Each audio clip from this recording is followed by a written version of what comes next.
upload on Facebook? Yeah. Just like Abraham post? Minced garlic.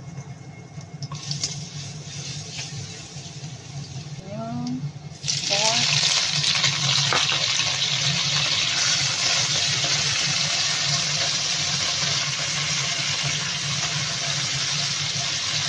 Ating garlic sticks or garlic sprouts. Paghaluin lang natin yan. Lagay tayo ng konting seasoning. Hindi ko na nilagyan masyado ng seasoning kasi yung pork natin is timplado na. So magka-add na ako ng konting soy sauce.